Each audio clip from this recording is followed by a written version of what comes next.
cuestiones. Bueno, Juan Manuel Contreras Cardoso, PhD, dirige un equipo de ciencia de datos en Uber que desarrolla análisis y argumentos basados en la ciencia de datos, la economía y el derecho. Antes de su carrera como científico de datos, Juan Manuel se formó como neurocientífico cognitivo en las universidades de Harvard y Princeton. Sin más que agregar, por favor, Juan, te cedo la palabra. Rudy, muchas gracias y también gracias a Jorge y a los organizadores por tenerme acá. Es un placer y un gusto poder platicarles un poco sobre una serie de investigaciones que llevé a cabo como parte de mi trabajo doctoral hace ya unos años. Es una presentación de ese trabajo que he adaptado un poquito. Sé que no se van a permitir preguntas durante la presentación, pero estoy feliz de contestar preguntas al fin de la charla y poder un poco compartir el trabajo que he hecho y sea o no sea relevante directamente el trabajo que ustedes están llevando a cabo. Ojalá que les sea útil e interesante entender un poco más de esta parte de la neurociencia. Y bueno, con eso voy a compartir mi pantalla.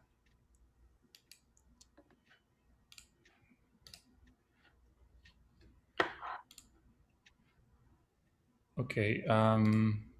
Rudy, ¿se ve todo bien? Sí, se ve, se ve. ¿Se ve todo? Ok, Sí, se ve todo. bien. Um, bueno, ok. Entonces, esta es una charla sobre una serie de estudios que llevamos a cabo sobre la neurociencia cognitiva de los grupos sociales ya hace unos años. En este trabajo, un momento, tengo que...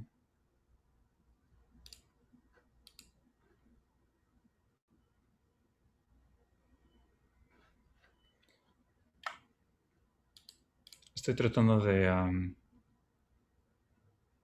esconder los... Ok. Ya. El enfoque de esta investigación comienza con el hecho de que tu mundo social es bastante complejo. Si piensas en todos los tipos de grupos sociales, categorías sociales a las que perteneces por tu edad, por tu preferencia dietética, por tu estatus económico, por tu idioma nativo, por tu barrio, tu política, etcétera.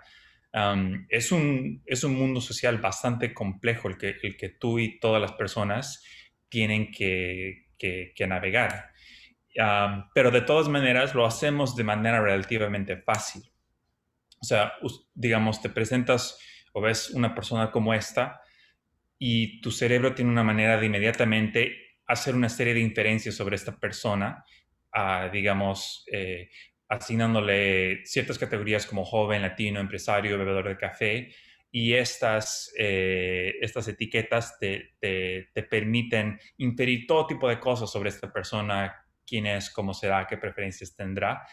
Las tenga o no las tenga, el hecho es que de tener esta habilidad que tú demuestras cuando ves esta persona, nos ayuda enormemente a navegar este mundo social. Y dado que esto es cierto, queríamos entender un poco cómo es que el cerebro humano procesa la información sobre los grupos sociales, enfocándonos en tres áreas. Una es la categorización social. En esta investigación encontramos que hay una región del cerebro llamada la FF y vamos a hablar un poco más de ella, cómo esta región codifica el sexo y la raza de las caras que nosotros vemos cuando estamos navegando el mundo. Otra es el área de la semántica, que voy a explicar un poco más qué es y cómo es que el cerebro diferencia entre la semántica social, los estereotipos, comparado con la semántica no social, que es tu conocimiento del mundo que no tiene nada que ver con la gente. Y finalmente voy a presentar un estudio en el que también exploramos lo que se llama la teoría de la mente, la habilidad que la gente tiene de inferir los estados mentales de otras personas y cómo descubrimos que en cierta manera los grupos tienen mentes en términos de la manera en la que tu cerebro procesa las inferencias mentales que hacemos de los grupos de personas. Vamos a empezar con discutir este tema de la categorización social. Como contexto, ya para creo que principios o fines creo que de los 90s,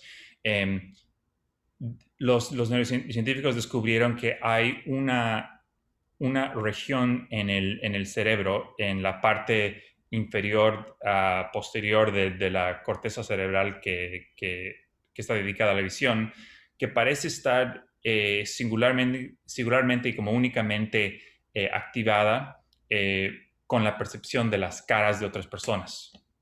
Fue una región que fue llamada la Fusiform Face Area, o FFA, como me voy a referir a ella de ahora en adelante, que está activada particularmente por la detección de la identidad de las caras. Y bueno, esta es una foto en amarillo, ven un poquito la área a esta que pertenece. Esta sección acá, como en el medio, no sé si ve mi pointer, espero que se vea. A ver. Esta por acá es el cerebelo, que está en la parte de atrás, entonces está un poquito sentada como encima del cerebelo, en la parte trasera de la cabeza.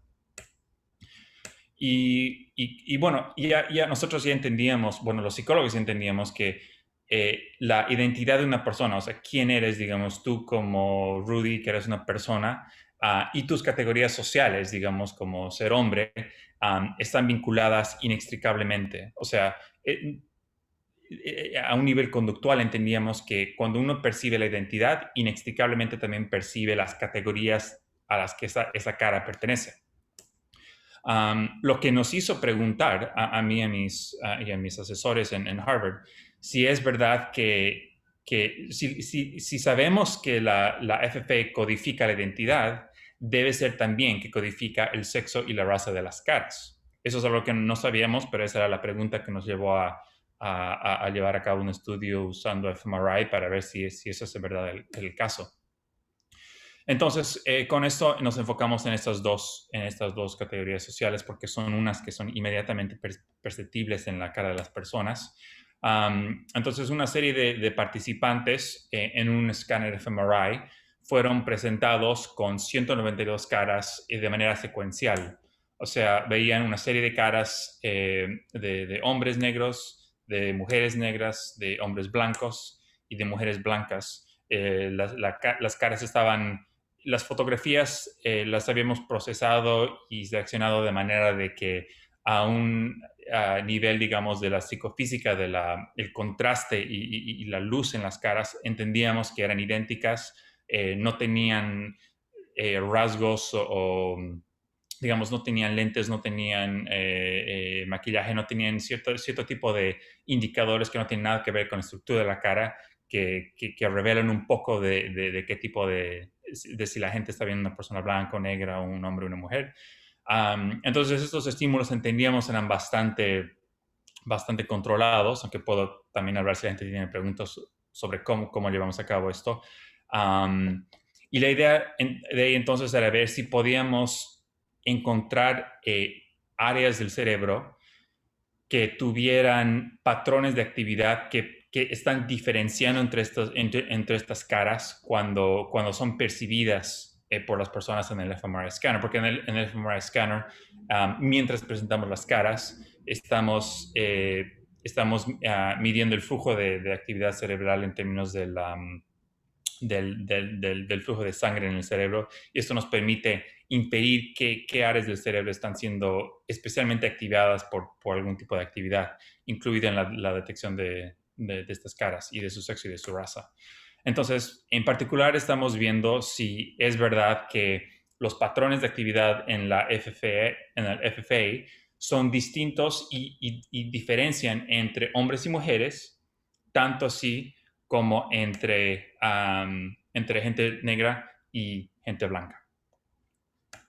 Y lo que encontramos, y esto no lo pude traducir porque es una foto, pero lo que tenemos es una medida de básicamente las correlaciones. O sea, podemos ver, digamos, ahora, es verdad que la correlación entre, digamos, caras negras es esa correlación más alta entre los patrones comparado a la correlación que rompe ese esquema, digamos, entre las caras que son negro y blancas.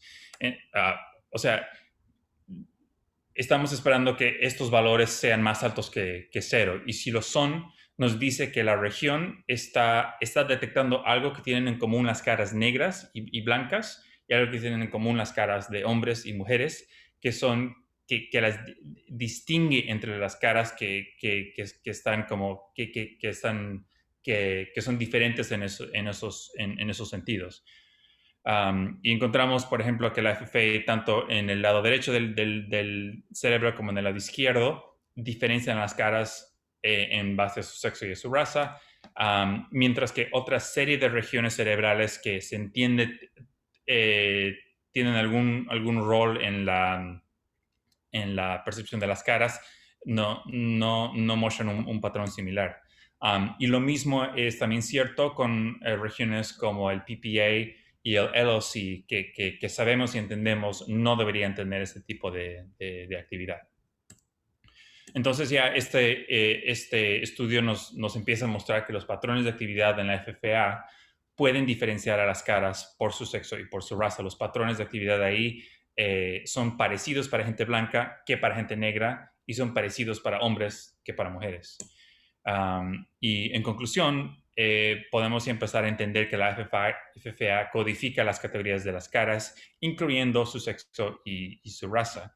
Y desde entonces han salido una serie de estudios que ayudan a confirmar estos resultados, demostrando que, replicando los resultados y demostrando que, uno, que hay otras maneras en las que la FFA es importante en codificar esta información, incluyendo con gente que tiene lesiones en la FFA, tiene dificultades en percibir el sexo y la raza de las caras.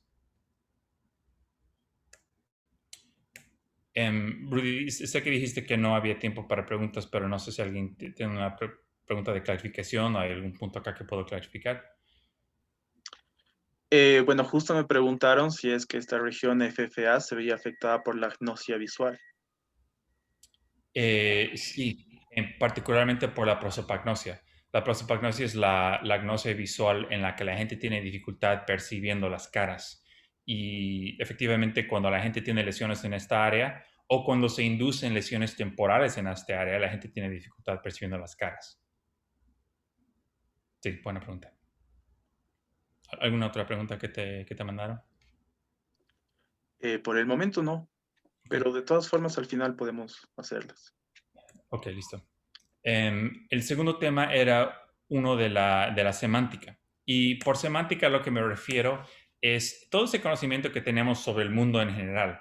Digamos, el hecho de que tú y yo, bueno, quizás particularmente los músicos saben que las guitarras tienen 6 cuerdas, o de que los maestros trabajan en las escuelas.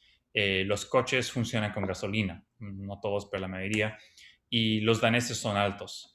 Esas son cosas que sabemos sobre el mundo. Algunas de las cosas que sabemos sobre el mundo son sobre categorías y son sobre semántica no social, como lo que sabemos de las guitarras o de los coches. Pero también hay semántica social o estereotipos, cosas que sabemos de, digamos, los maestros o de la gente de Dinamarca, los daneses. Y ha habido una conversación en la historia de la psicología social y la psicología cognitiva sobre el tema de si es que esta diferencia entre el conocimiento social y el conocimiento no social es el mismo tipo de conocimiento semántico o si hay algo que hace que el conocimiento social, estos estereotipos, son realmente un distinto tipo de conocimiento. Alguna gente ha argumentado y ha mostrado evidencia sugiriendo que para el cerebro estas son dos tipos de conocimiento semántico que son muy distintos, mientras que otros han proponido y han mostrado alguna evidencia argumentando de que en verdad son tipos de conocimiento semántico diferente y que hay ciertas cosas que sugiere que aunque aparentan ser parecidos, en verdad son muy distintos. Entonces entramos, mis asesores y yo, a este debate y lo que se nos ocurrió es que quizás la neurociencia nos dé un método de testear de tratar de añadir un poco de evidencia a este debate, porque sabemos que el procesamiento de la semántica no social, cuando la gente tiene que responder preguntas sobre, digamos, sobre implementos en la cocina, sobre objetos en la cocina, sobre vegetales, sobre frutas. que hay dos regiones, el inferior frontal gyrus, que lo ven acá, es como en la parte delantera del cerebro al lado, encima del lóbulo temporal, y el infratemporal cortex, que es la superficie debajo de la corteza temporal, que estas dos regiones están especialmente reclutadas cuando la gente está procesando semánticas que no tienen nada que ver con lo social. Entonces, la pregunta es si la semántica social, si los estereotipos también reclutan a estas regiones cerebrales de una manera equivalente. Eso es algo que no sabíamos definitivamente. Entonces, diseñamos un experimento para poder contestar esta pregunta. Y lo que hicimos es, hicimos que sujetos en un escáner de fMRI respondieran una serie de preguntas sobre su conocimiento semántico. En particular, todas las preguntas tomaron esta forma.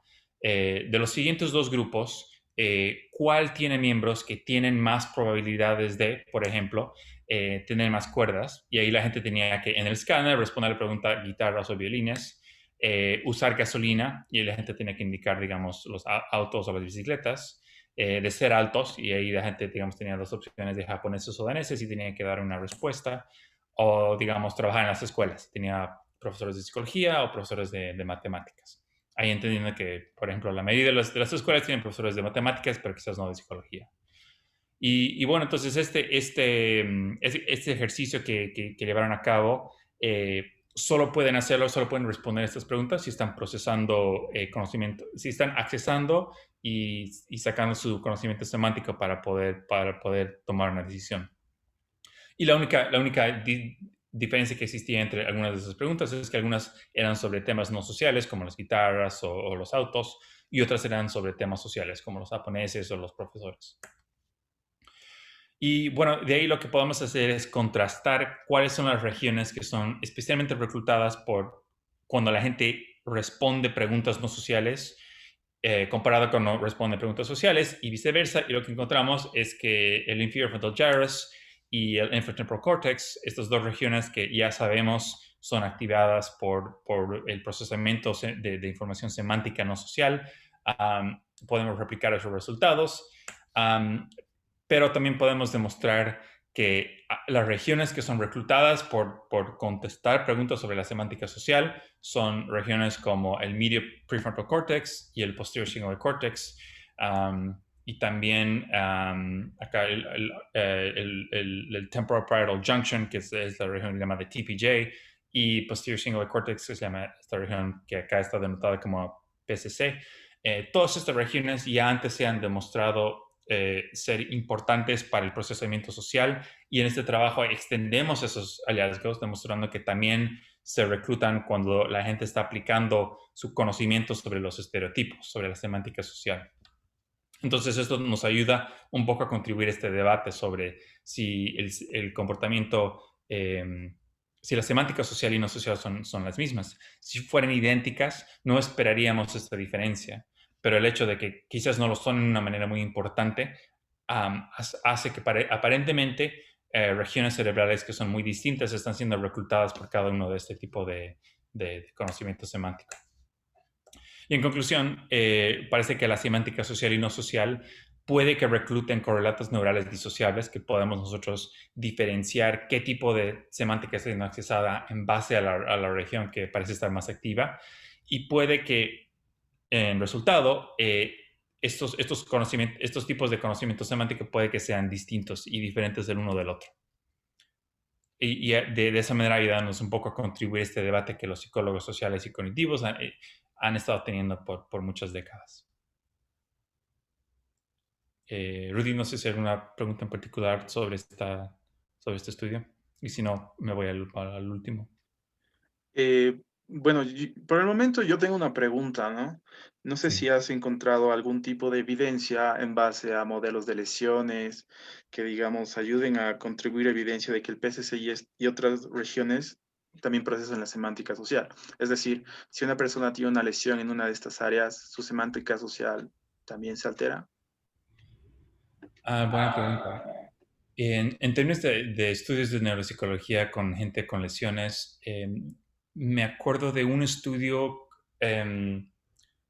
con gente que, creo que fue en Italia, con gente que tienen lesiones en la en el Medial Prefrontal Cortex, la MPFC, que está acá, que lesiones en esta área resultaban en gente que en test de estereotipos no parecía mostrar los estereotipos que la gente naturalmente tiende a tener.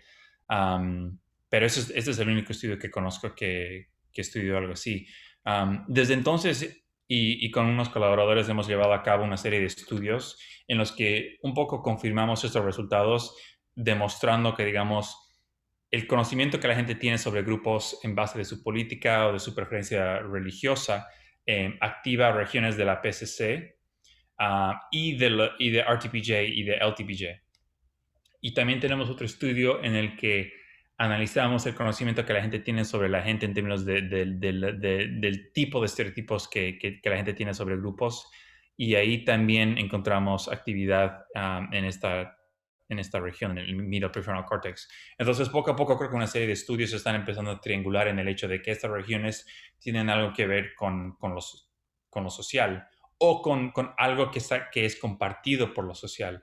Creo que en la época en la que publicamos estos resultados, yo era de la idea de que estas regiones deben estar haciendo algo que sea únicamente social, en base a lo que he entendido y ahora nueva evidencia que existe. Ahora quizás no creo esto con tanta fe. Ahora quizás estoy empezando a entender un poco que estas regiones puede que estén haciendo algún tipo de computación o procesamiento de algo un poquito más general que lo social. Creo que lo social es un buen ejemplo de ese tipo de área de procesamiento, pero no sé si es únicamente social, de quizás algo un poco más, más, eh, más grande que simplemente lo social. Ok, bueno, entonces ahora me voy a la última parte de la presentación en la que hablo un poco sobre este último tema que es la teoría de la mente. Y acá la teoría de la mente, quizás este es un concepto que va más allá de la neurociencia. Quizás algunos de ustedes ya están familiares, tienen familiaridad con este concepto.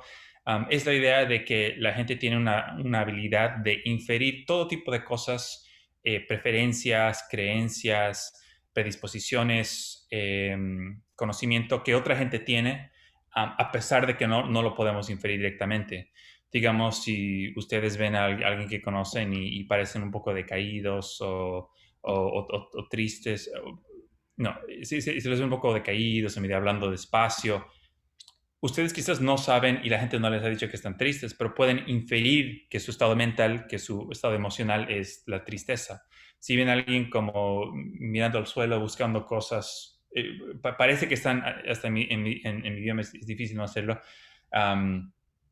inferimos que la gente está buscando algo, aunque no nos han dicho directamente. O sea, es muy, muy fácil para la gente inferir los estados mentales de otra persona, una habilidad que es bastante única en el reino animal. Hay algunos pocos otros animales que tienen como vestigios o un poco prototipos de ese tipo de habilidad, pero los humanos son realmente la especie que ha evolucionado una habilidad muy, muy, muy única de poder inferir y atribuir estados mentales a otras personas. Y parece que esta habilidad a veces la usamos también para referirnos a entidades que no son personas individuales, como ser los grupos. A veces hablamos como si los grupos tuviesen mentes. Decimos cosas como Google cree que no deberían ser regulados por el gobierno, o las empresas piensan únicamente en sus ganancias. Estas son palabras que quizás se refieren a individuos en estas organizaciones, pero las usamos muy fácilmente y todo el rato para referirnos a todo tipo de organizaciones, de entidades como el Banco Mundial, como el Vaticano, como el gobierno boliviano, en los que no siempre está claro si estamos como imaginándonos en nuestra mente como una entidad como una persona más o menos, que más o menos es como equivalente al grupo. Entonces, dado que hay que en la literatura psicológica no había una respuesta clara sobre hasta qué punto es este lenguaje sobre los estados mentales de los grupos realmente evidencia de que estamos infiriendo estados mentales a los grupos que son de alguna manera categóricamente similares a los de las personas, decidimos llevar a cabo un estudio para un poco preguntarnos esta pregunta, si es que son categóricamente similares los estados mentales atribuidos a los grupos y a las personas individuales. Y ya entendemos muy bien los correlatos neurales de la teoría de la mente sobre las personas. Hay una serie de regiones que ya les he compartido en el estudio anterior, el MPFC, la MPC, el TPJ y también existe el Anterior Temporal Lobe, el ATL, que sabemos que cuando la gente en un fMRI scanner le preguntan tiene que accesar y tiene que hacer inferencias sobre los estados mentales de otras personas, estas regiones son reclutadas. Lo que queríamos saber es si nosotros reclutamos estas regiones también en la teoría de la mente sobre los grupos, que es algo que hasta que llevamos a cabo este estudio no se entendía y no se sabía. Entonces llevamos a cabo un experimento en el que sujetos en un escáner fMRI vieron fotos de grupos, fotos como estas, una serie de grupos en una calle, un equipo militar, una serie de personas de granjeros y una familia en una fiesta. Y las mostramos a las personas en dos condiciones experimentales distintas. En una, les mostramos las fotos de los grupos y les hicimos que la gente responda una pregunta sobre algún estado mental del grupo o un estado físico del grupo. Digamos, preguntábamos cuánto disfrutarían estas personas de hacer una actividad en la condición mental. En la condición física les preguntamos cuán fácil sería que esta gente, digamos, cava en un bote en el mar, para que la gente piense y procese información sobre este grupo, pero la información o era mental o era sobre el estado físico del grupo. Y en una segunda serie de condiciones hicimos las mismas preguntas, pero ahora no sobre el grupo, pero sobre individuos en estas fotos. De esa manera controlábamos el estímulo físico que la gente veía en la pantalla y más o menos la dificultad de la actividad y del ejercicio, pero lo que cambiaba era el enfoque de la pregunta. ¿Es en el grupo, es en la persona, o es en lo mental, o es en lo físico? Y lo que eso nos permite es llevar a cabo un análisis en el que podemos preguntar cuáles son las regiones del cerebro que están reclutadas cuando la gente responde en particular preguntas sobre los grupos y sobre sus estados mentales y sobre las personas y sobre sus estados mentales. Y lo que encontramos es que son las mismas regiones que les había presentado antes. Son el medial prefrontal cortex, una parte dorsal, que es esta, y una parte ventral, un poco más acá, y también el medial parietal cortex, y también estas regiones que son el ATL en el lado derecho, en el lado izquierdo, y aquí hay otro corte de estas regiones que también incluyen el TPJ tanto en el lado izquierdo como en el lado derecho.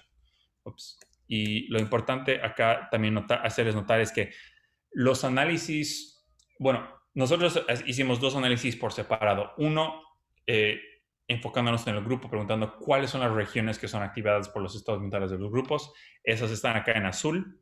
Y cuáles son las que están activadas por los estados mentales de las personas. Y eso está en rojo. Y en púrpura o en más o menos violeta es todo el área que tienen en común. Entonces, como pueden ver, para muchas de estas regiones, el overlap, la intersección es tan alto que básicamente toda la región está como en este color púrpura, demostrando que son las mismas áreas del cerebro que son reclutadas para hacer decisiones, para inferir los estados mentales de los grupos, como también de las personas, de personas individuales dentro del grupo. Entonces, esta evidencia parece indicar que quizás categóricamente tienen importantes similaridades las inferencias que hacemos de los grupos, de los estados mentales, tanto de los grupos como de las personas, pero también sabemos que las mentes de los grupos y las personas son diferentes en muchas maneras. Por ejemplo, hay estudios en los que han encontrado que a los grupos les tenemos a atribuir más intenciones que emociones. Entonces es mucho más fácil decir Google piensa esto, Google cree esto, que Google siente esto, o Google está deprimido, o Google está decaído. Esas cosas no decimos tanto de los grupos.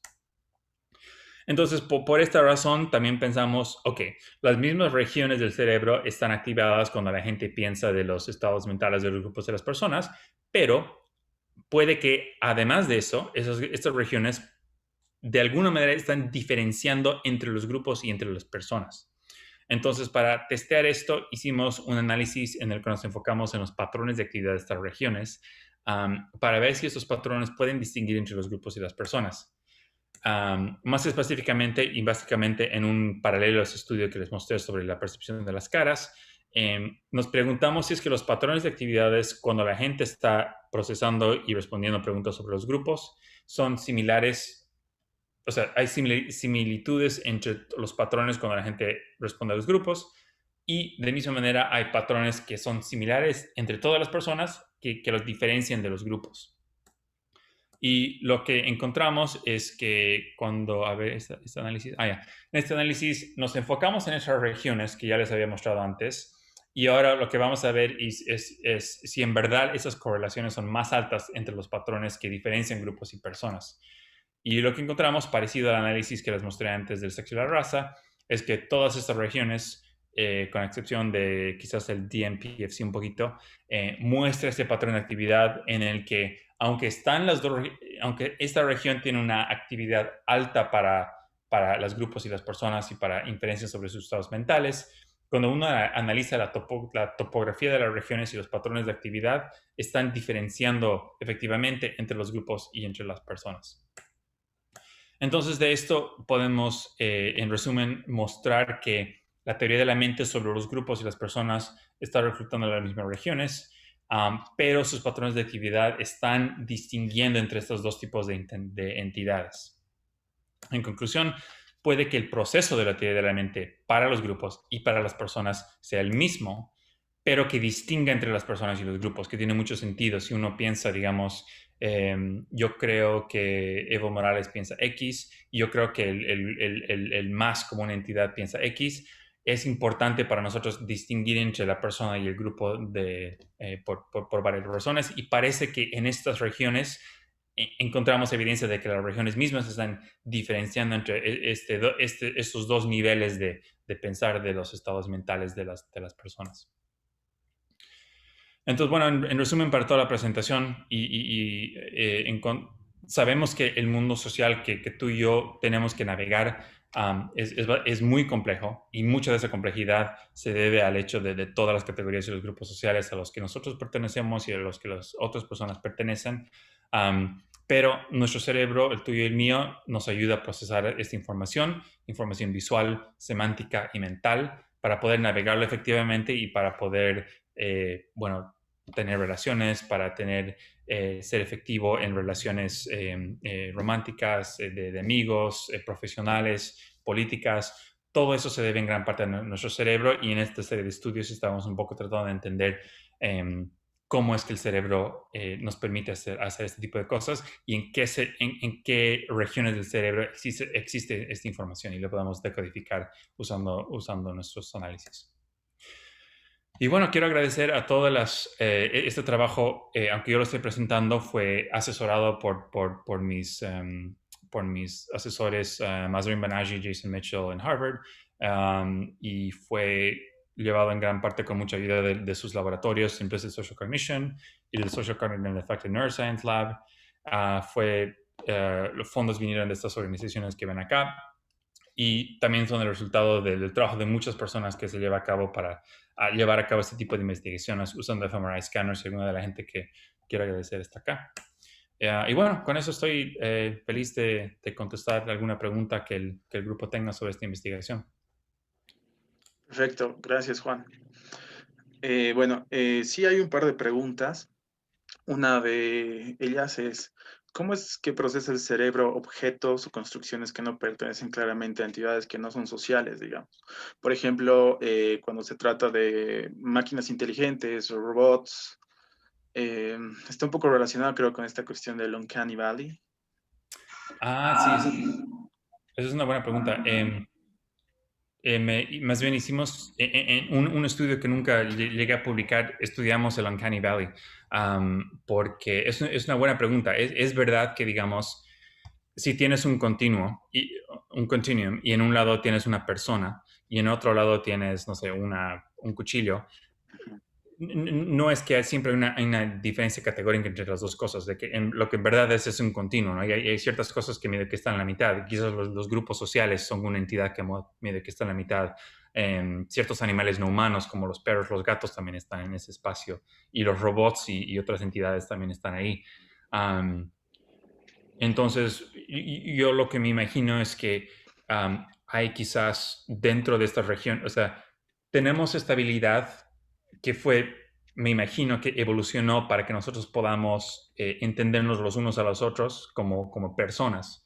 Pero esta habilidad es como un cuchillo multifuncional que lo puedes usar para todo tipo de cosas. Entonces lo empiezas a utilizar y a adaptar para pensar sobre grupos sociales, para pensar sobre robots, para pensar sobre animales. Hay toda una literatura en la psicología que dice que esta actividad de inferir estados mentales es responsable de nuestras percepciones de espíritus, de fantasmas, de dioses, de diosas, que tenemos esta tendencia a ver vida y mentes en todo lado. Entonces, me imagino que lo que estamos encontrando es un poco eso, que esta herramienta se está aplicando para percibir los grupos. No sé si eso responde a tu pregunta en su enteridad. Claro.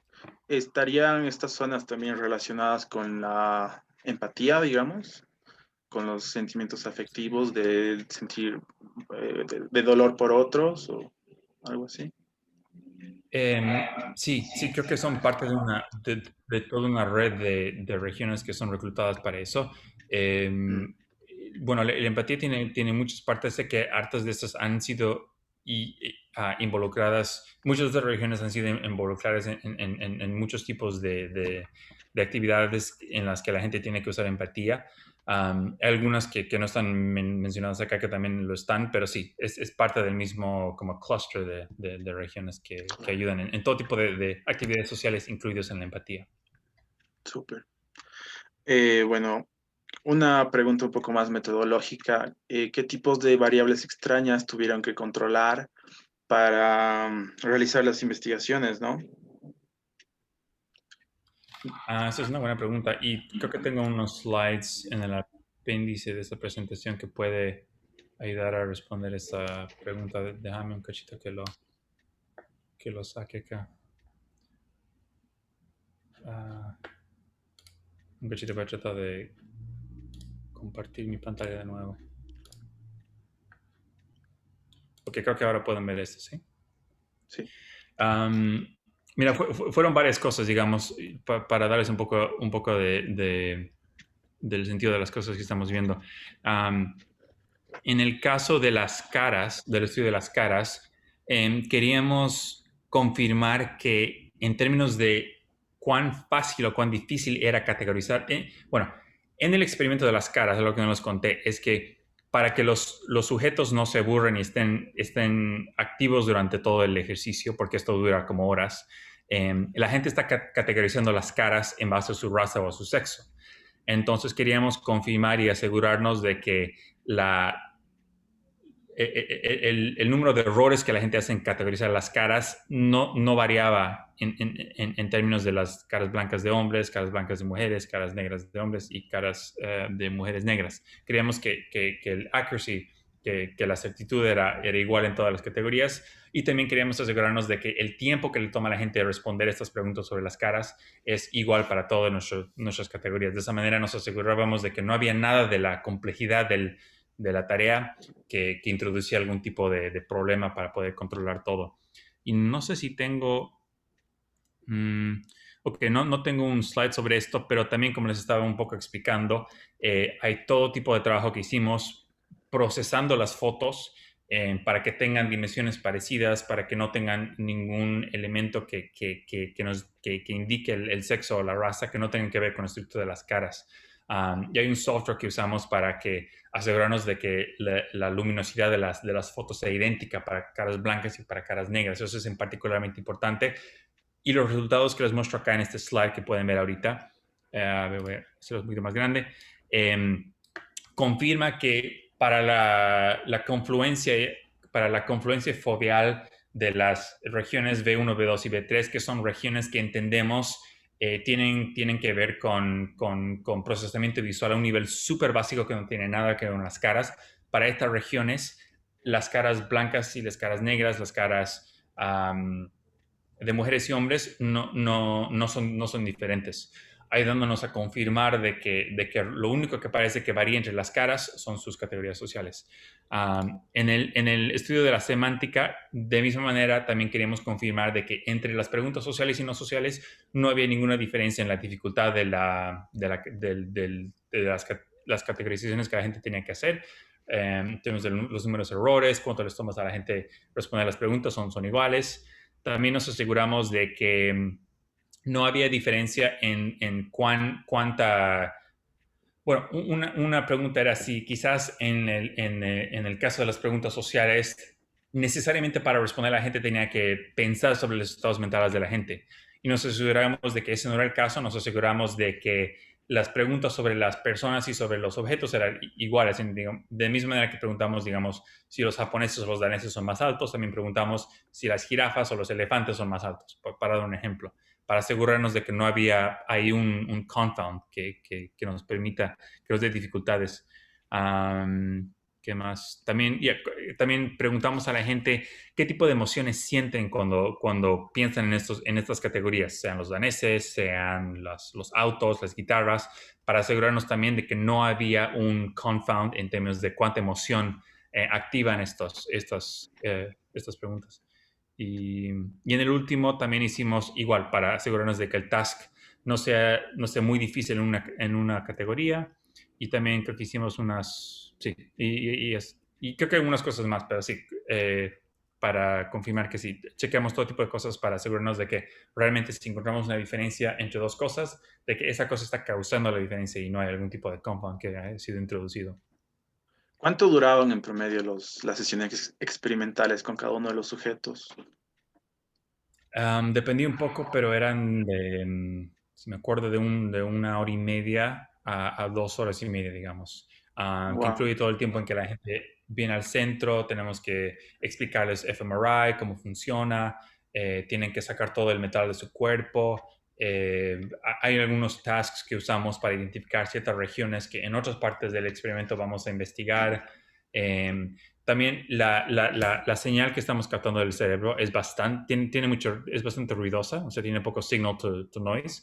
Entonces tenemos que preguntar, digamos, versiones de la misma pregunta, digamos, 100 veces para asegurarnos de que, aunque ninguna de esas señales es lo suficientemente clara, viendo, digamos, 100 señales, podemos ya un poquito entender cómo quizás la tendencia, podemos empezar a comparar tendencias, porque si no, este tipo de trabajo es muy, muy difícil, porque generalmente el procesamiento al nivel neural es tan localizado y a la escala que estamos viendo, digamos, de nuestro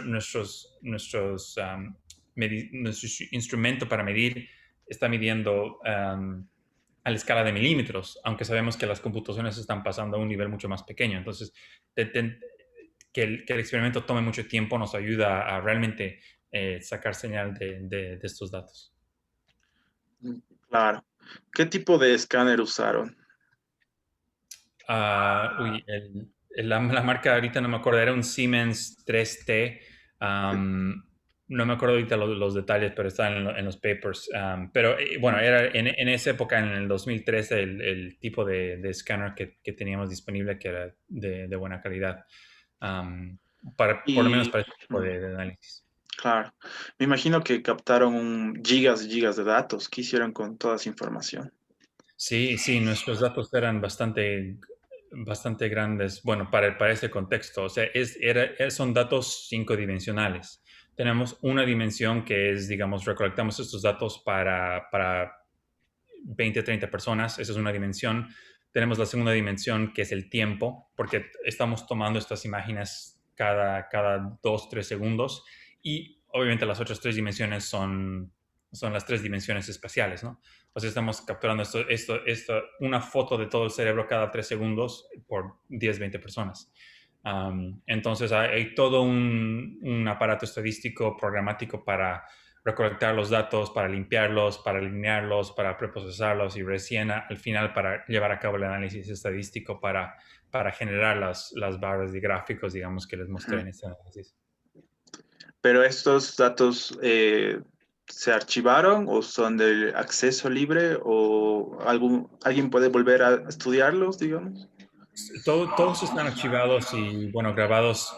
Desafortunadamente todos están estos estudios, o sea, los llevé a cabo a más tardar al 2013, entonces era una época en la que en el área de neurociencia cognitiva en la que yo estaba trabajando, recién se estaba viendo este movimiento de abrir los datos, de hacerlos disponibles a todos, de ponerlos en un repositorio.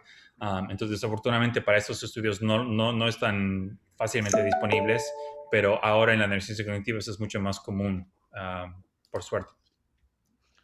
Claro, de hecho, bueno, muchos como nosotros, por ejemplo, dependemos de los datos de acceso abierto, ¿no? Para poder realizar pruebas, ya sea estadísticas o incluso para la educación. Claro. Y bueno, no hace mucho, recuerdo que me comentaste de que ya no estás tan metido en la cuestión académica, sino en la cuestión más del sector privado, digamos. ¿Qué es lo que te hizo tomar esa decisión? Para mí era una decisión personal que tenía que ver un poco con mi curiosidad como personal de otros tipos de profesiones en las que la gente se gana la vida y tiene algún impacto positivo en el mundo.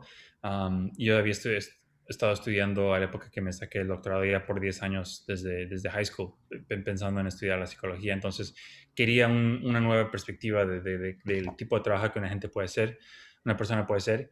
Y estaba interesado un poco más en el impacto rápido y grande que se puede tener en el mundo aplicado fuera de la academia, en el que el impacto puede tardar muchísimos más años y a veces es un poquito más difícil de discernir. Entonces era un poco esa preferencia. Ujú.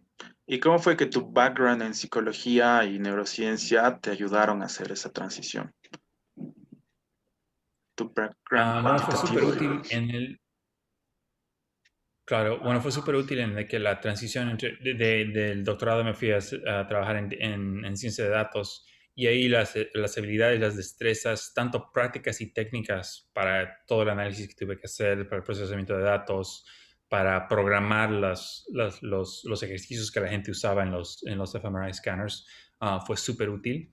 Pero también porque creo que la habilidad que uno desarrolla en este tipo de ambientes de tomar preguntas que son súper, bueno, de tomar como campos de investigación en la que la información es súper ambigua, confusa, varía de persona a persona, de estudio a estudio, tomar la habilidad de sintetizar todo eso, de operacionalizarlo en preguntas específicas que uno va a llevar a cabo y de llevar a cabo este tipo de proyectos que son bastante complejos y difíciles y que requieren harta disciplina para hacerlo uno y para realmente empujar todo ese trabajo. O sea, todas esas destrezas me fueron y me continúan siendo muy útiles ahora en el mundo de la industria. Claro, súper. Aquí hay un par de preguntas más. Eh, Se dijo que no había diferencias en las respuestas de caras blancas y negras. ¿Crees que el prejuicio racial puede introducir alguna variabilidad en los resultados? ¿El prejuicio racial es la pregunta? Sí, sí. Sí, seguramente. También medimos los estereotipos sociales de las personas en cuanto a blancos y negros como parte del estudio. No encontramos diferencias interesantes ahí. Am, pero lo que sí, como estamos analizando estos datos al nivel de la percepción visual, o sea, de la percepción de las caras, no esperamos que los estereotipos estén operando a ese nivel. O sea, que quizás hay un nivel un poco más, si piensas en todo un stream de processing, en el que en el nivel más bajo está, digamos, la percepción de caras, de la categoría del sexo y la raza. Recién un poquito más arriba ya la gente empieza a meterle todo tipo de estereotipos y de emociones y de creencias. Como estamos enfocados en un nivel más visual, creo que hay menos impacto de ese tipo de estereotipos. Um, en ese punto también veo una pregunta que es cuál es el perfil de las personas participantes. Por la mayor parte, y esto es creo que una limitación de estos estudios, es que son llevados a cabo con gente de la comunidad, en nuestro caso he estado en Harvard, de la comunidad de Cambridge, en Massachusetts. Mucha gente son estudiantes en la universidad. Para ciertos estudios, digamos, en el de la percepción de las caras, no creo que la cultura de la persona tendría tanto impacto como para cambiar cómo procesamos las caras a nivel tan básico, aunque obviamente eso es una suposición. En otros casos, digamos, en el de los estereotipos, o sea, puede que la cultura un poco influencie cómo la gente piensa a responder estas preguntas, cómo las responde quizás, Ujú. pero no sé si eso tendría que involucraría, traería cambios en la neuroanatomía funcional que la gente está usando para responder a esas preguntas, ¿no? En el mismo sentido en que la gente puede ser muy diferente, pero los ojos funcionan de la misma manera para todos. Bueno, por la mayor parte. Entonces, eh, creo que mucho del trabajo que hace la neurociencia cognitiva asume que las diferencias no se ven en este nivel, pero es una buena cosa que siempre pensar, de si la población hubiera sido distinta, quizás hubiéramos visto algo un poquito distinto. Súper. Una más dice, ¿qué tan relevantes son las competencias de Machine Learning y habilidades cuantitativas para hacer psicología o neurociencia? Um, o sea, ¿qué importantes son estas habilidades para llevar a cabo este tipo de estudios, este tipo de investigaciones? Sí, sí, exacto. Son mucho más importantes cada vez más y más. Un poco depende del área en la que un investigador un investigador o investigadora está concentrado o concentrada. Digamos, en este tipo de análisis en el que los datos son bastante grandes, son bastante um, noisy, es mucho más necesario. Todos esos análisis que describí en los que estamos analizando patrones de actividad, en esa época, en el 2013, eran como así lo nuevo en neurociencia y ya se estaba yendo en la dirección de usar Machine Learning. No compartí acá los estudios, pero los análisis, pero también entrenamos Machine Learning Classifiers para ver si podían diferenciar las caras en base a la actividad del Oh, cerebro. wow. Um, y sí, entonces ya en esa época era como el bleeding edge y se estaba empezando a ver un poco más. Ujú. Y ahora me imagino que es mucho más popular y más común. Obviamente no es necesario, pero te abre muchas oportunidades para el tipo de análisis que puedes hacer si tienes esa facilidad de analizar datos. Claro. Hay una pregunta más, no sé si la ves. Eh, ¿Cree que los estudios que realizaron podrían ayudar a estudios de comunicación no verbal? No sé si Anaí nos puede decir un poquito más de qué quiere decir con estudios de comunicación no verbal.